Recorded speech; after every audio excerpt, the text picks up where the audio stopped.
Shout out to Gadget Generations for providing me with this IM. I won't be keeping this IM with me, so and no exchange has been done. Expect an honest review. No one influenced me to say anything good or bad about the product. All the opinions are mine and honest to my findings. I never really used an EPZ IM before, and this is completely new to me. So I have a completely blank state. I must say the packing of the IM is extremely good as a budget IM. I have seen IM 10x the price and they do a bad job in the packing. They provide a few setup tips and a small carry case. So if we come to the IM consists a single dynamic driver which is responsible for producing the entire frequency spectrum. I must say that they do a great job of providing that. I don't have much experience with IM priced at this range, so I might sometimes compare it to a higher priced IM, and it kind of competes. The tonality of this IM is like extremely neutral to my ears. The bass is there, it is not flaunting. The mid-range is neutral. The treble is according to my preference, which is kind of bright. Through and through, this IM is neutrally tuned with a slight bass boost. Let's now talk about the few things that I liked about this IM. The soundstage is like actually very good with this IM. It is well stretched and spaced out. The depth can be observed. It is not naturally stretched to left or front to give it a imaging benefit. The soundstage kind of feel very distant. It is not claustrophobic even a bit, even in the busiest tracks. The imaging on this IM, on the other hand, is very well implemented in the soundstage. I have seen a lot of cases with budget IMs where imaging gets sacrificed, which leaves sometimes unsatisfied, which is not the case with this IM to the slightest. The imaging on the soundstage is very well done. It is not laser focused, as you can expect anything under 300 to do that. So it's not. The treble on this IM feels surprisingly airy and extremely enjoyable. The treble is not shy of flaunting the elevation, yet they never felt peaky to me. This was a bit unexpected from a set that is priced only this. Although I should say that it might feel a bit unrefined to some ears, because I know I have a very high tolerance for treble and I like peaks in my music, so it is okay to me, but it might feel unrefined to some. For the bass is very well rounded. The sub bass and the mid bass coherency is there. There is absolutely no bleed in the mid range. Now few things that I have to say that you can get away with any budget set. The vocals on this set sound very average. Lower mid especially sound a bit dry. It is not engaging to me. Upper mids on the other hand sounded fine.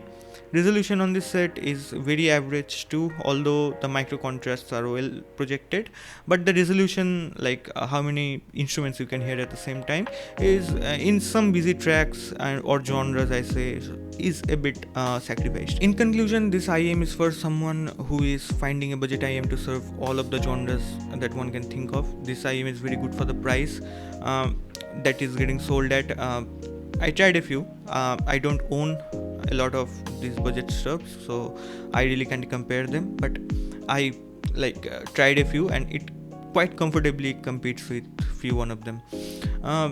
It has exceptional soundstage and imaging capabilities, and if we compare it with other IMs, let's check RoseTechnics QuietSea. So QuietSea is a more organic sounding IM. The soundstage is better in Q5, but the treble is more safe on the QuietSea. The bass is better on Q5, where the lower mids are better on QuietSea. But if I had to choose one, I would choose Q5 for fun elements in the sound, and QuietSea for a more organic kind of sound.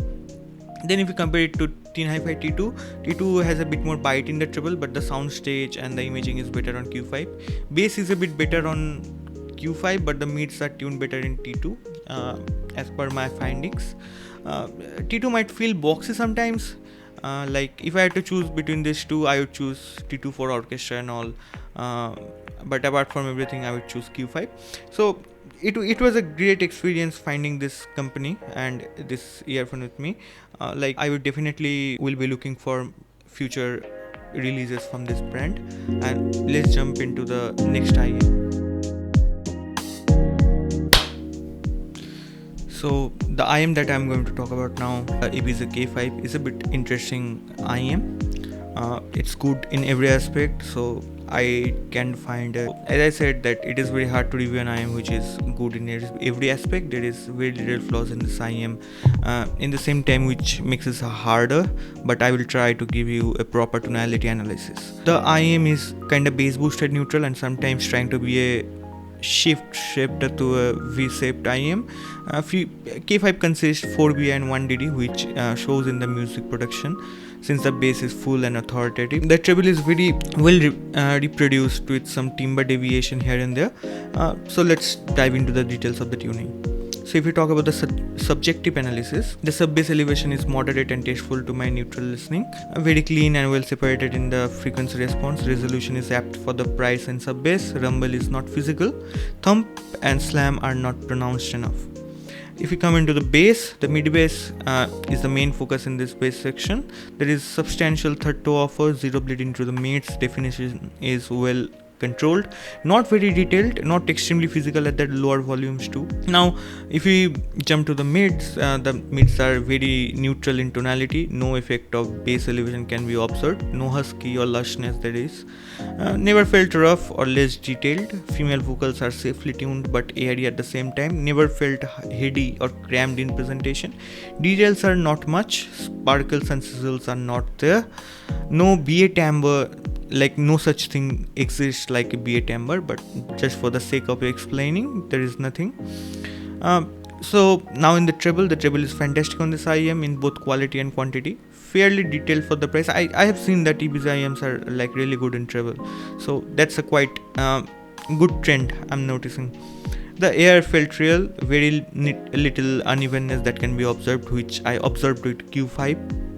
The sound stage of this IM is not heady, but it's not overly spacious as well. There is a typical $200 IM feel that you can expect from the sound stage. Like it is somewhat a step below from Fermat, although nothing felt claustrophobic or messy in nature. The stage is more stretched towards front and back, giving it added depth. As you can expect from layering, that it is not as great, I say. Like no other IM at this price point can do layering well. If you have to jump to like something like Estrella or Pilgrim. And if we talk about the imaging on this IM in stereo is pretty good. If the soundtrack is not complex enough, it does imaging pretty well. In binaural tracks, the live recordings and imaging feels very optimized, but it sometimes starts to fall apart in very very complex and busy tracks like extremely good metal and extremely complex rocks. So if we talk about the targeted demographic of this IM is designed to provide an experience which is jack of all trades and master of none. K5 doesn't excel in any department, but it is more than good in all the departments that matters most in the IM. With extremely good accessories, unboxing experience and the shell quality along the cable is very good. It definitely deserves a try. So now if you talk about the comparisons, like if you compare it, Fermat is a bit more bold approach to the sound. Bass is more rumbly and imaging is better, where K5 is more like natural sounding and safer in the upper mids. The thing that seemed problematic to me in Fermat is not there. So if we talk about the QT9, the RoseTechnics QT9 has a more relaxed approach to the sound. It is more airy, soundstage is a bit better, where Q5 is little bit more engaging and fuller sounding due to the mid bass, and comes with a better accessories like the build quality, cables and accessories are better. QT9 retrieves a little bit more details from the sound, where K5 is like a more dynamic and thumpy in mid bass. So that's my take on the EPZ IMs. Let's hope it might help you, and if you like my video, subscribe to my channel.